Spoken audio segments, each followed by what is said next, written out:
Salut tout le monde, j'espère que vous allez bien.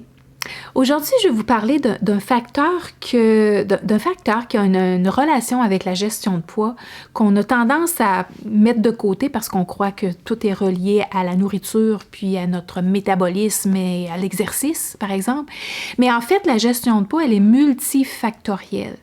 Et un des facteurs qui rentre en ligne de compte, c'est nos croyances. Qu'est-ce qu'on croit par rapport à notre relation avec la nourriture, par rapport avec la nourriture en général, par rapport à comment notre corps fonctionne, comment notre cerveau fonctionne, qu'est-ce qu'on croit, qu'est-ce qu'on a entendu parler, qu'est-ce qu'on s'est fait dire.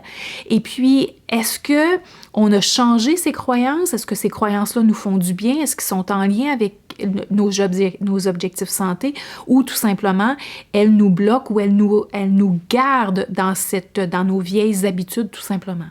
Donc, par exemple, lorsque j'ai posé la question dans le groupe, les gens disaient, ben moi, je me suis fait dire que je devais finir mon assiette parce que sinon, je ne pouvais pas avoir de dessert. Il fallait que je finisse mon assiette parce qu'il y avait tellement de famine dans le monde.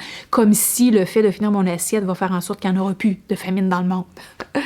Alors, donc, une croyance comme ça, par exemple, ben, va nous amener à nous obliger, donc à avoir le comportement encore aujourd'hui en tant qu'adulte, même si c'est quelque chose qu'on a entendu quand on était jeune, encore adulte, quand on garde cette croyance-là, eh bien, on a l'impression qu'on est obligé de terminer notre assiette, même si on n'a plus faim. Alors, au lieu d'écouter nos signaux de satiété, ben, on va tout simplement écouter les anciennes croyances qu'on a eues quand on était jeune. On a la petite voix là, qui nous dit « Finis ton assiette ». Et on a peut-être aussi développé l'inconfort à jeter de la nourriture parce que c'était gaspillé, puis c'est pas correct de gaspiller. Alors, encore une fois, c'est une croyance que c'est pas correct de gaspiller. Pareil, encore une fois, comme si mon corps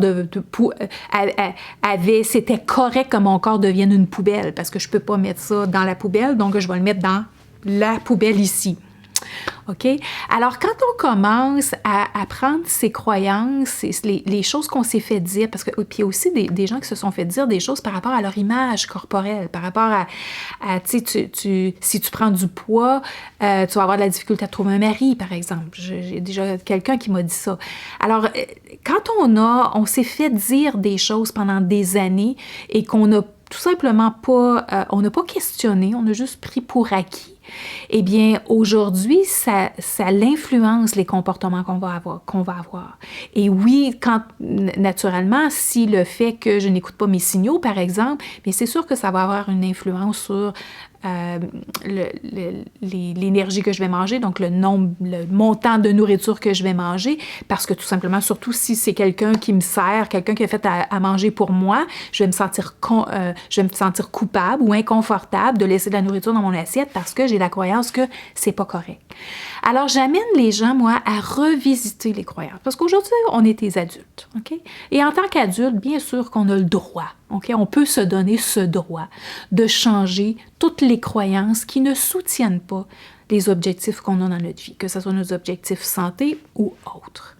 Alors, en tant qu'adulte, on a ce droit-là et la façon de recadrer nos croyances, c'est de se poser la question, est-ce que cette croyance-là, de finir mon assiette, de manger absolument déjeuner le matin, parce que c'est le repas le plus important de la journée, est-ce que c'est vraiment le repas le plus important de la journée pour moi?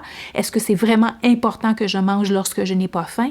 Est-ce que c'est encore vrai pour moi? Et j'ai le choix de me dire si oui, je veux continuer à garder cette croyance-là ou non, je préfère la changer parce que j'ai entendu dire autre chose, parce que je comprends un petit peu mieux comment mon corps fonctionne, comment mon cerveau fonctionne, puis qu'est-ce qui va m'aider à développer des bonnes habitudes de vie et développer un bon mode de vie.